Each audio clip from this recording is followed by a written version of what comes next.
What is up, guys? Welcome back to the channel once again.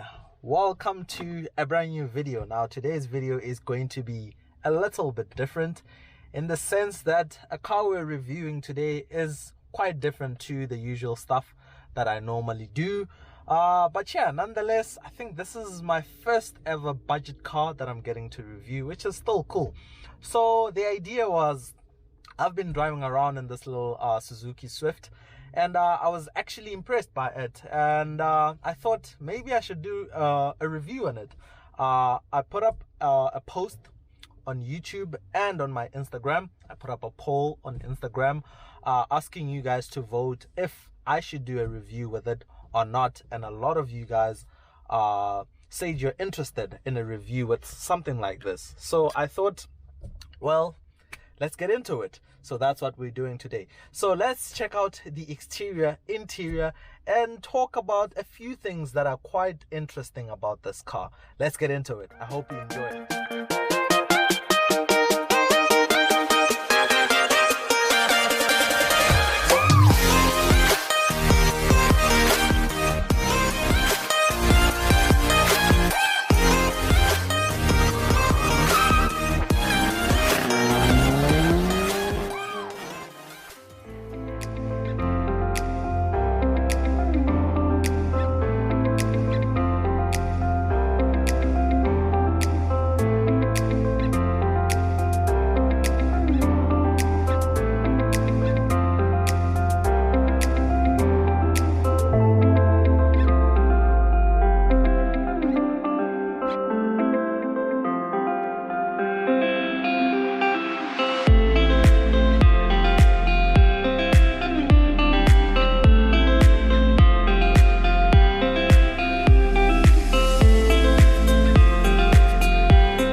So guys, here it is then. So this is the base spec, which is called the GL, I think.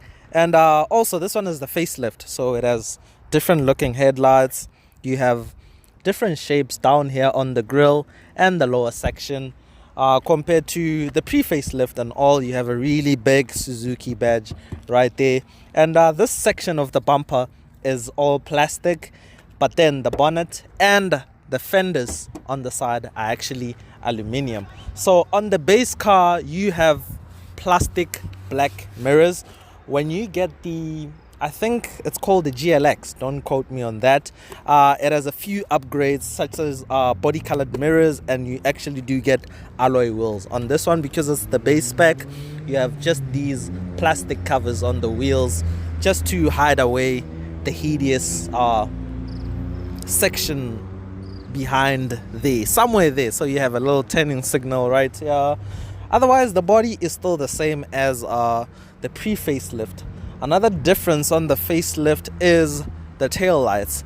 They have a little different shape to them, like the square off, and how they wrap up on top of the car. You have Swift right there, model designation.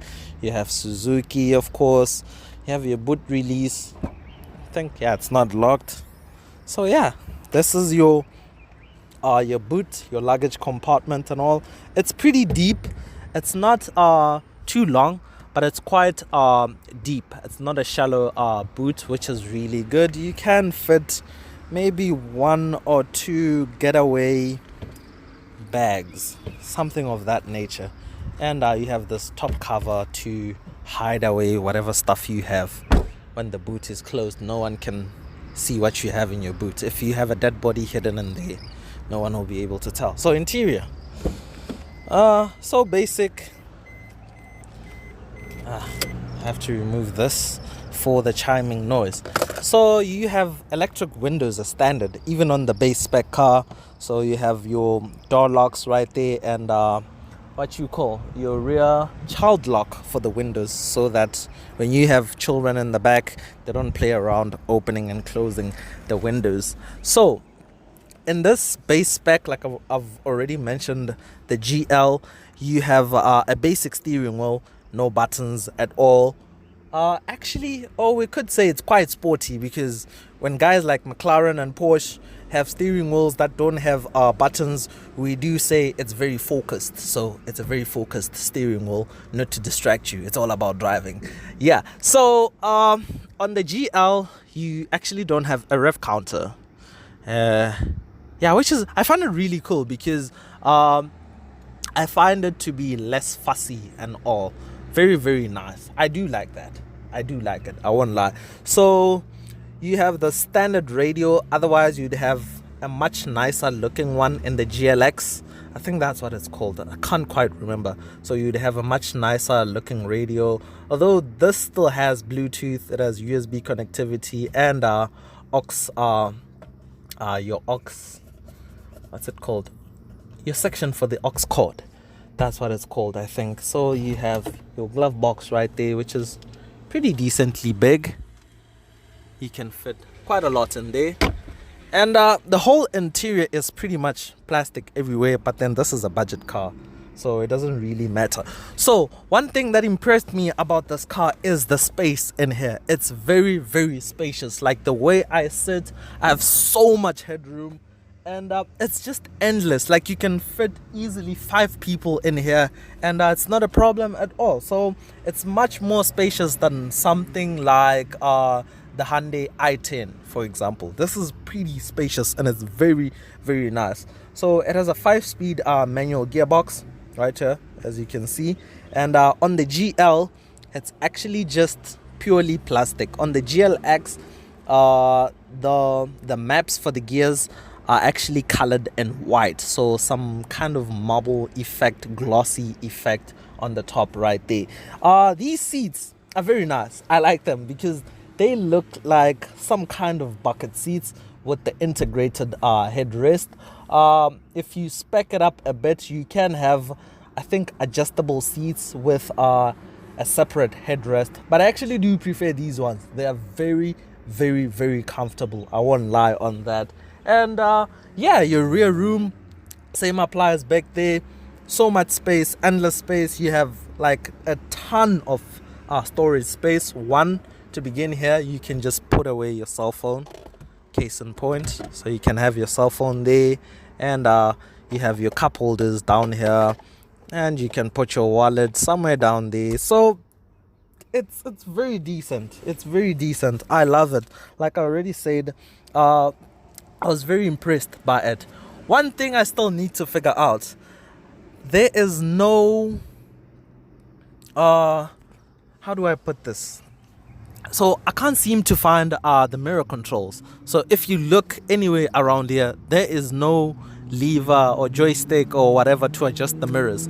So I'm not sure if I'm dumb and I haven't found it, or this car actually doesn't have some kind of mirror adjustment lever or knob or joystick or whatever you want to call it. So which means then if you want to adjust your mirrors, you'd have to do it manually, like as in move the mirror itself with your hands, which is not so practical if you ask me, because imagine I'm on the highway, I'm by myself, and I can't really see by the passenger mirror side. How then do I get to adjust it? So I don't know if that's something I need to figure out, or it's actually not available. But yeah, one other thing I like about this car is the sound system is actually pretty decent for a budget car. It's no Harman Kardon or Bang & Olufsen, but it's very decent. It has good bass to it. When you crank up the volume, of course, it does distort a little bit, but it's loud enough for you to drive on the highway and still enjoy your music. And yeah, I think Suzuki are kind of marketing the car towards young people per se. Maybe that's why they kind of made the sound system decent in a way. But yeah, it's very nice. So the engine down here, or underneath the bonnet rather, is a little 1.2 So I think it's naturally aspirated. I don't think it's turbocharged. So you're looking at about 61 kilowatts, which is around 180. No, 180. It's about 80 horsepower rather. 180 is a lot. So it's about 80 horsepower. So 61 kilowatts, 80 horsepower, they're about 115 Newton meters of torque. Of course, it's front wheel drive. Performance 0 to 100 doesn't matter, but it does it in about 12 seconds, which is really, really cool. But yeah, I think let's get into the driving bit rather. Let's jump in. So guys, we're just gonna go for a little quick drive. So highlights about driving the Suzuki Swift is that the ride is very plush. Like, I won't lie, it blew me away to an extent where it feels a little bit more comfortable than the Golf even. I don't know if with the Golf it's because of the bigger rims, because usually when you have big rims on a car, you compromise the ride quality. So it may be that, or I don't know what else, but this thing is very, very comfortable. But then one drawback is that, or one negative thing about it is that even though the suspension feels really good and comfortable, it feels like if you hit a really hard bump, it can easily give away. I don't know which other way to put that, but yeah, because even now I can tell that there's a little noise somewhere. I think on the right tire, front tire, there's a little noise. I think it has to do with the suspension or something. Other than that, it's really great. Like, the seating position is amazing. The windscreen actually reminds me of something like a Mercedes AMG GT because of the rectangular shape, and it feels a little bit like narrow, should I say? Yeah, kind of like that. But it doesn't mean that the visibility is bad. Visibility is actually really great. The side mirrors are actually really big, so you can see really well what's going on behind you and all. The rear windscreen is a little bit small. Your view through this rear view mirror is a little bit small-ish, but you can still see everything properly. Like, it's not too bad. Yeah, other than that, it's just great, man. You can just enjoy your music. The ride is quite relaxing. The throw on the gear lever is very short, but it feels really satisfying. I've never driven something like, say, a manual 911, or actually I've never driven a manual performance car, but this feels really good. Remember, this has nothing to do with performance, I mean this car in general, but it's great. Yeah, beautiful views out here. This is basically like a city car, so for driving in the city, it's very, very nice. It's easy to park. It's easy to do your parallel parking in this thing because it's very short. It's a very short car, so you just throw it into a parking very easily, and you don't have to worry about anything at all. So, oh, one other thing, you have a kind of carbon fiber trim right here. Of course, it's not actual carbon fiber, but it's what I would call pseudo carbon fiber rather. But yeah, it pulls really nicely. I'm in third gear right now, foot flat, and it feels really, really nice. Oh, one other good thing is fuel consumption. This thing, it's basically, okay, you're not driving for free, but it's very fuel efficient. You can get like a full tank with about 500 bucks. Yeah, so about 500 bucks gets you a full tank. It has a 37 liter tank, which sounds really small, but remember, this is a small car and a very light car, so it also reflects on the fuel consumption. So it's very light on fuel, which is really, really great. So for someone who's like a student, you don't have a lot of money to spend on fuel, this is the car for you, definitely. And also, I can't really compare it to anything because I haven't driven a lot of budget cars. I've driven the Hyundai i10, but the older model. I don't know how many generations down. I've driven the Toyota Etios and nothing else really. So I'm just reviewing this one subjectively. Is that the right one? Subjectively, yeah, based on my feelings. Subjectively, yeah, I think I'm right. Yeah, so that's that. I think, yeah, that's pretty much it with this review.